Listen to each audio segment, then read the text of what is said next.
Okay, so imagine this, just before dawn on like a spring morning, 1775, birds are singing, dews on the grass, but there's like this tension in the air. In Lexington, Massachusetts, this small group of colonial militiamen, they're just ordinary farmers, shopkeepers, but they're ready. They know British troops are coming, but what they don't know is that this day, April 19th, is going to be the start of a war that creates a whole new nation. You guys wanted us to go deep on this day, and we've got, well, Professor Greg Jackson's History That Doesn't Suck podcast is a pretty good guide. It's amazing how just like a regular day, it seems like, could become like this huge turning point. And what we forget sometimes is that history is just made up of people's stories, personal choices made when things are crazy. I think that's what makes this deep dive so interesting. Yeah, totally. Before we get to those first shots on Lexington Green, let's back up a bit. Tensions between the colonists and Britain had been building for years, hadn't they? Yeah, definitely. We have to remember that the colonists had already seen a bunch of laws from the British Parliament that kept getting stricter and stricter, like the Stamp Act, the Tea Act. These weren't just political debates. They were like directly threatening how colonists made a living and their feeling of independence. So it wasn't just taxes, it was about control. The colonists felt like they weren't being heard. Exactly. And something people miss is that a lot of colonists had fought with the British in earlier wars. They thought of themselves as loyal, but they also believed they should govern themselves. This is what makes this time so complicated. Like a family fight brewing. Both sides feeling misunderstood, getting more and more frustrated. That's a good way to put it. By 1775, things were at a boiling point. Stuff like the Boston Massacre, British troops shooting unarmed colonists just made the resentment and distrust worse. So you've got this simmering tension. Then on that April morning, something like 70 colonial militiamen, the Minutemen, because they could be ready to fight in a minute, they meet on Lexington Green. What were they trying to do? Were they going to fight the British? Historians are still arguing about that. Some think they were just showing off their strength, showing they were serious about resisting if the British tried to take their weapons. Others say they were ready to fight right then if things went bad. Don't forget, these weren't professional soldiers. These were farmers, shopkeepers, blacksmiths, just ordinary people in a crazy situation. Professor Jackson does a great job making that moment feel real. He talks about how nobody knew what was going to happen. So much uncertainty. And that's what makes it so interesting. We like to think about history like it's a straight line, but it's really messy and you never know what's next. That morning in Lexington, no one, not the British or the colonists, knew what they were about to start. It's like a movie, right? The tension builds and builds, everyone waiting for that one little thing to set everything off, and then it happens. A shot is fired. To this day, nobody knows who fired that shot. That first shot, the shot heard around the world, it's a mystery. Was it a British soldier who got spooked? A colonist who was defiant? An accident? We just don't know, but we do know it turned this tense standoff into a deadly fight. It's kind of scary to think about the chaos that must have broken out. Jackson Yeah. talks about the panic, the confusion, all the smoke. Must have been terrifying. Absolutely. Imagine being there, the muskets firing, people yelling. It reminds you that history isn't just dates and battles. It's about what people went through, the fear, the bravery, the loss. And there was a lot of loss. 8 colonists died on Lexington Green, including Jonas Parker. He was 60, had fought in other wars, and he kept fighting even when he was already hit. His death and the others, they really affected the colonists. These weren't just casualties, they were people. Fathers, brothers, sons, friends. Their deaths made the conflict personal. It wasn't just a political disagreement anymore. It was real and painful. So the British troops won at Lexington, and then they continued to Concord. What were they hoping to find there? Their main goal was to get the weapons the colonists had, especially gunpowder and cannons. They thought if they could disarm the colonists, they could stop more trouble and take back control. But it didn't really work out how they planned, did it? Word about the fighting at Lexington had spread, and the colonists in Concord were ready. Exactly. The surprise was gone.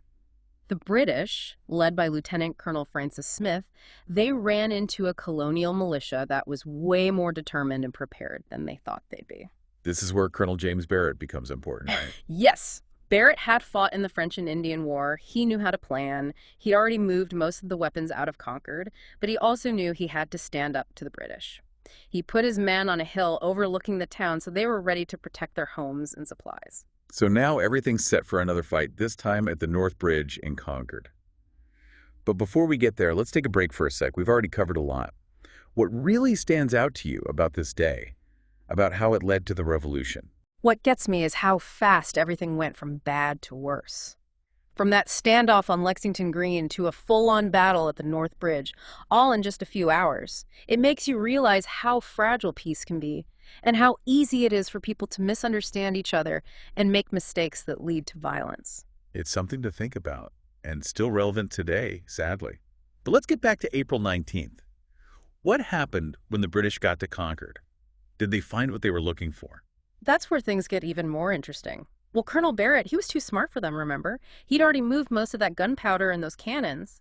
British troops were searching houses, barns, they even checked the tavern, but they couldn't find much. It must have been so frustrating. Yeah, I bet. All that way after what happened in Lexington, and for nothing. Mm. Jackson mentions that some of those British soldiers actually tried to be polite, Mm. like they paid for their food and tried not to break stuff. It is surprising when you think about what was going on. It shows how complicated things were between the British troops and the colonists. A lot of those soldiers probably had family or friends who'd moved to the colonies. I think some of them still thought maybe this could all get worked out peacefully. But that hope didn't last long. A fire started in Concord. The militia saw the smoke, and they figured the worst was happening. It's a powerful image, right? That smoke, it's like it became a symbol of the British being aggressive, like it was the last straw for the colonists. They thought their homes were being burned down, their whole lives threatened. So they marched toward the North Bridge, Hmm. ready to face the British, what was going on at the bridge. Well, Captain Walter Laurie and some British troops were there to guard the bridge, but way more militia were coming. You can just feel the tension and fear on both sides. Jackson says that Laurie was totally caught off guard. He thought he'd be facing a small militia that wasn't organized, but instead there were hundreds of colonists, armed and angry. Laurie was supposed to hold the bridge, but there were just too many of them. He decided to fall back, go back across the bridge, hoping to avoid a big fight. But the colonists, seeing that smoke from Concord, all those years of frustration, they weren't going to back down. And then more shots are fired. We still don't know for sure who shot first, but this time it was a real battle. People died. Yeah, this wasn't just a small fight. Both sides were shooting at each other. And the colonists, they knew the land, and they were really good shots. They killed a lot of British. There's that sad story about Captain Isaac Davis. He was a young farmer and a militia leader from Acton.